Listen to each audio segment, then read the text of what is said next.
Hello बच्चा party, कैसे हो सब? क्या मस्त हो सब? तो चलिए आज के इस वीडियो में हम देखने वाले हैं यूनान की स्वतंत्रता का संघर्ष।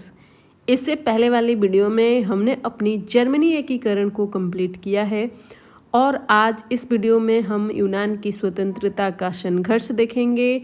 सबसे पहले हम यूनान के इतिहास को जानेंगे और दूसरा हम जानेंगे इसके स्वतंत्रता के लिए संघर्ष आखिर क्यों हुआ, यानी कारण को हम समझेंगे इस वीडियो में। और इसके अलावा यूनान पर एक और वीडियो आएगा, ठीक है। तो आज की वीडियो में हम समझेंगे यूनान के इतिहास और यूनान में होने वाली स्वतंत्रता के संघर्ष का कारण। क्या क्लियर है इतनी बातें? तो चलिए शुरू करते हैं। सबसे पहले अगर आपको वीडियो पसंद आती है तो आप सब्सक्राइब जरूर करें, लाइक भी करें और शेयर करना बिल्कुल ना भूलें। चलिए शुरू करते हैं। सबसे पहले आपको यूनान देखने की ज़रूरत है। यूनान देश आखिर कहाँ है? यूरोप का एक काफ़ी इम्पॉर्टेंट और काफ़ी फेमस और बहुत जिसका इतिहास हम कहते हैं गौरवपूर्ण इतिहास रहा है, वह है एक देश यूनान, ठीक है। उस टाइम में इस यूनान को ही हम कहते हैं ग्रीस भी कहते हैं आज, है ना। तो ये ग्रीस वाला क्षेत्र ही यूनान है। क्लियर है? आप देख सकते हैं यूनान, आप मैप पे देखिए यूनान कहाँ है, ठीक है। आप ऐसे नहीं समझ पाएंगे, आपने देखा कि यूनान कहाँ है, आप एक वर्ल्ड मैप पे पहले देखेंगे, ठीक है। चलिए हम सबसे पहले वर्ल्ड मैप पे देखते हैं कि अपना यूनान कहाँ है। देखिए सबसे पहले यूनान देखकर समझने की कोशिश करिए। यूनान यानी ग्रीस कहाँ है? क्या आपको ग्रीस दिख रहा है ना? ये वाला क्षेत्र आपका ग्रीस है। जस्ट पेन तो नहीं चलेगा, आई थिंक आप देख पा रहे हैं ग्रीस, है ना। ग्रीस आप देख पा रहे हैं, टर्की देख पा रहे हैं। यहाँ आपको दो देश ध्यान में रखना है। ग्रीस यूरोप का एक देश है, तुर्की का भी कुछ हिस्सा यूरोप में ही है, ठीक है। तो ग्रीस और ये जो आपका टर्की है जिसको अब तुर्की कहते हैं, तो यह तुर्की देश भी का एक हिस्सा आपको यूरोप में मिलता है, ठीक है। तो यूरोप के दो देशों के बारे में यहाँ हम बात करेंगे, यूनान यानी ग्रीस और तुर्की के बारे में। आई होप आप देख लिया है, आपने देख सकते हैं ये वाला क्षेत्र यूनान यूरोप है और यूरोप में ग्रीस है। क्लियर है? आगे बढ़ा जाए, ठीक है। अब देखिए, अब यूनान देख लिया आपने और तुर्की देखा, ये दो देशों की कहानी है। सबसे पहले यूनान के इतिहास को हम देखेंगे, है ना। देखिए कहा जाता है यूनान का इतिहास काफ़ी, उसका जो अतीत है वह काफ़ी गौरवमयपूर्ण है। कैसा है? उसका अतीत काफ़ी गौरवमयपूर्ण है। आखिरकार इसका इतिहास, इसका अतीत गौरवमयपूर्ण क्यों है, यानी कि इतना अच्छा क्यों है? बहुत अच्छा है, काफ़ी ये नाज करते हैं पूरे यूरोप मिल करके यूनान की संस्कृति, उसकी सभ्यता पर काफ़ी नाज करता है। उनके लिए गौरवमयपूर्ण यह देश है। आखिरकार क्यों भाई? क्योंकि आपको पता होगा, आपने सुना होगा सिकंदर के बारे में, अलेक्जेंडर सिकंदर, है ना। सिकंदर महान जो विश्व में जिन भी क्षेत्रों में गया उसे जीत हासिल ही की है, तो वह व्यक्ति है यूनान का, ग्रीस का सिकंदर। इसके अलावा कई महान व्यक्ति, चाहे वह विज्ञान से रिलेटेड हो, साहित्य से रिलेटेड हो, सबका यूरोप में अगर कहीं जन्म हुआ तो वह सबका कहाँ हुआ? यूनान में। तो यूनान का जो इतिहास है काफ़ी गौरवमयपूर्ण है, क्योंकि वहाँ पर कई साहित्यकार हुए, कलाकार हुए, विज्ञान में हुआ आगे बढ़ा, चिकित्सा में आगे बढ़ा। यहाँ तक कि जब पुनर्जागरण का काल था, पुनर्जागरण के काल में अपनी एक महत्वपूर्ण भूमिका देने वाला जो देश था वह देश यूनान था, है ना। तो यूरोप कहीं ना कहीं इसे अपनी इसे पालना भी करता है, सभ्यता का पालना भी करता है, उसे हम बाद में देखेंगे।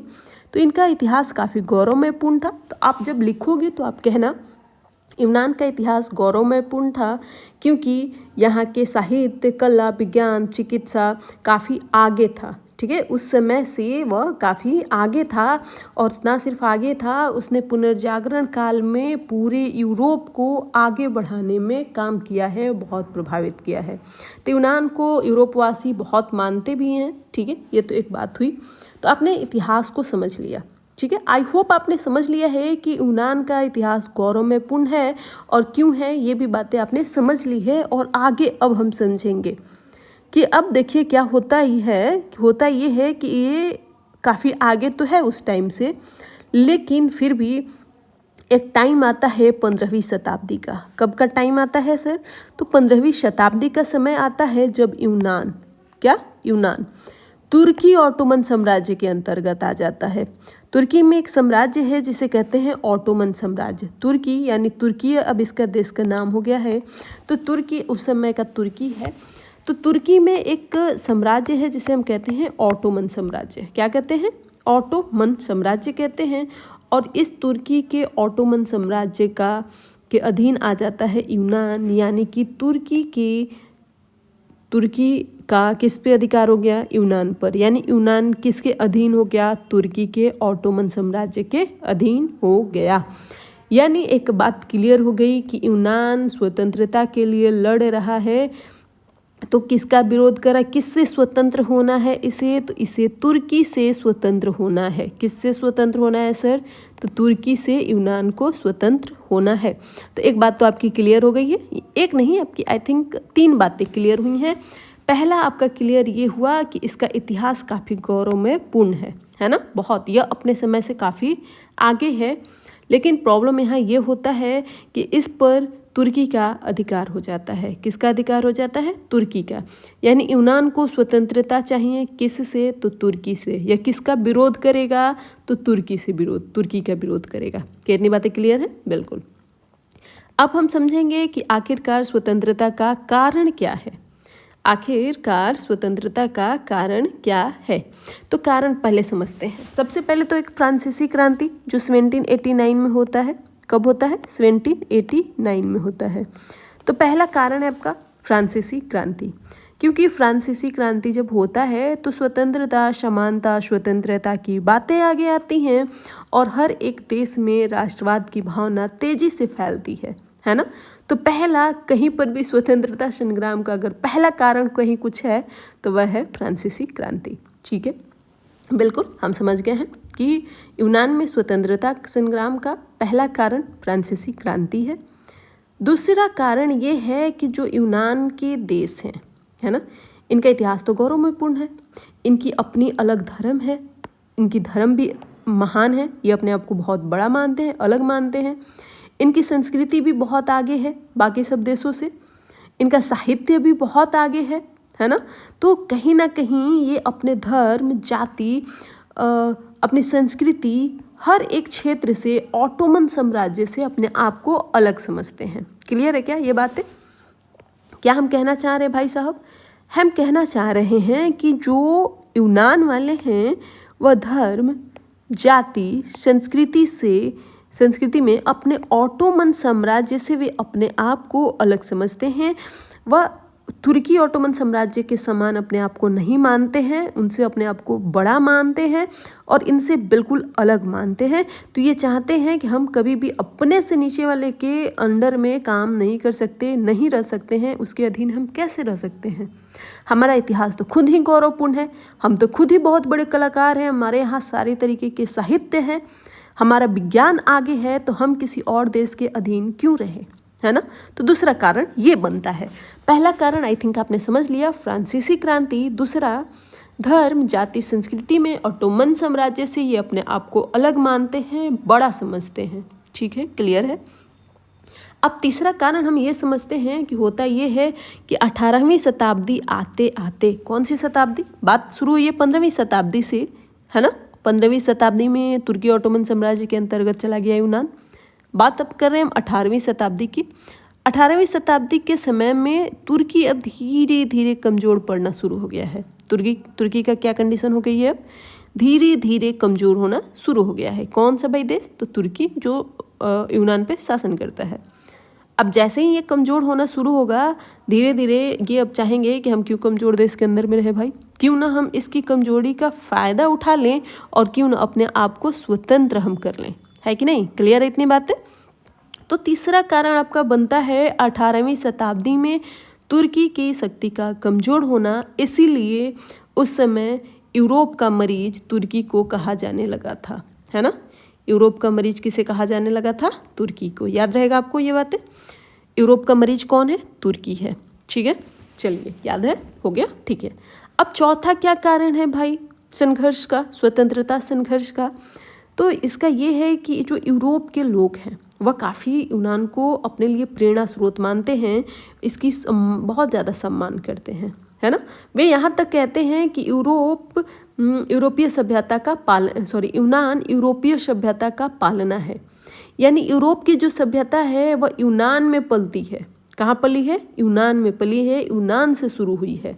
क्या इतनी बातें क्लियर है आपकी? तो यूरोप के जो लोग हैं वह यूनान को अपने प्रेरणा और सम्मान के लिए मानते हैं, इसलिए यूरोप के सभी देश लगभग चाहते हैं कि यूनान स्वतंत्र हो जाए, यूनान पे किसी दूसरे देश का अटैक ना हो। ठीक है, जब कमज़ोर थे यूरोप के बाकी सब देश तो कभी इन्वॉल्व नहीं हुए ये, लेकिन जैसे ही सब मजबूत भी हो गए और यूनान को चूँकि प्रेरणा स्रोत तो मानते ही थे, तो कहीं ना कहीं यूरोप के बाकी सब देशों के हेल्प के कारण ये स्वतंत्रता संघर्ष करना चाहेगा। ठीक है, आई होप आपने इतनी बातें तो समझ ली है। क्या आप इतनी बातें समझ पाए हैं? फिर से एक बार कारण को हम समझेंगे कि कारण आखिर क्या रहा है। तो एक पहला कारण है फ्रांसीसी क्रांति, जिसने राष्ट्रवाद की भावना जगाई है। दूसरा, जो यूनान के लोग हैं वह अपने आप को धर्म, जाति, संस्कृति से ऑटोमन साम्राज्य से बिल्कुल अलग समझते हैं, ऊपर समझते हैं। तीसरा, हमने देखा कि 18वीं शताब्दी में तुर्की की जो शक्ति है वह कमज़ोर पड़ चुकी है। तो जब वह कमज़ोर पड़ चुकी है तो यूनान एक फ़ायदा इसका उठाएगा और स्वतंत्र होना चाहेगा। अब चूँकि कमज़ोर हो गई है, इसलिए हम यूरोप का मरीज किसे कहते हैं? तुर्की को कहेंगे उस समय। अब नेक्स्ट है आपका चौथा नंबर का कि यूरोप के जो लोग हैं वह यूनान को अपने लिए प्रेरणा मानते हैं, सम्मान मानते हैं, क्योंकि पुनर्जागरण के समय में यूनान के साहित्य, इसका विज्ञान काफ़ी आगे बढ़ा था और उसने काफ़ी यूरोप की हेल्प की थी। तो ये अपने लिए मोटिवेशनल मानते हैं यूनान को और इसका सम्मान करते हैं। तो कहीं ना कहीं यूरोप इसमें एक कारण बनेगा, यूनान की स्वतंत्रता के लिए हेल्प करेगा। और चूँकि आपसे पूछा जाएगा कि यूरोपीय सभ्यता का पालना किसे कहते हैं, तो यूनान को कहते हैं।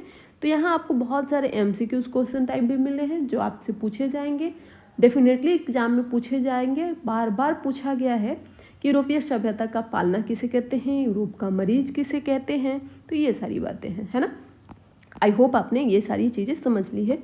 प्रक्रिया हम कल समझेंगे, आज के लिए हम इतना ही रखेंगे, लेकिन थोड़ा सा और चीज़ें हम थोड़ी सी क्लियर करना चाहेंगे यहाँ पे यूनान स्वतंत्रता संग्राम में। सबसे पहला पृष्ठभूमि हमने समझा है कि यूनान का जो इतिहास है वह गौरवमयपूर्ण है।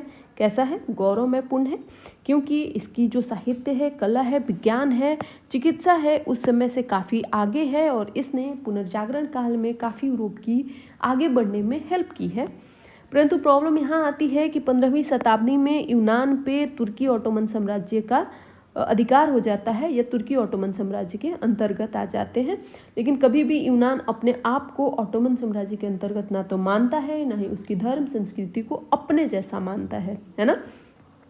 अब चूंकि जब कारण क्या बनता है स्वतंत्रता, ये तो पृष्ठभूमि हुई है ना। किससे इनको स्वतंत्रता चाहिए? तुर्की से। किसका अधिकार है? तुर्की पर। किसे स्वतंत्र होना है? यूनान को। कारण ये बनता है कि फ्रांसीसी क्रांति से राष्ट्रवादी भावना आएगी। दूसरा, धर्म, जाति और संस्कृति से ये अपने आप को ऑटोमन साम्राज्य से बिल्कुल अलग समझेंगे। तुर्की चूँकि कमज़ोर पड़ चुकी है ना, तो फिर उसका फ़ायदा उठाएंगे। और यूरोप वाले लोग भी चाहते हैं कि यूनान स्वतंत्र हो, क्योंकि उनके लिए ये मोटिवेशनल है, मोटिवेटेड है, प्रेरणा है, सम्मान वाली है, तो इसलिए, है ना। ये आई होप आपने आज की इस वीडियो में यूनान के इतिहास और होने वाली स्वतंत्रता संग्राम के कारणों को समझा है।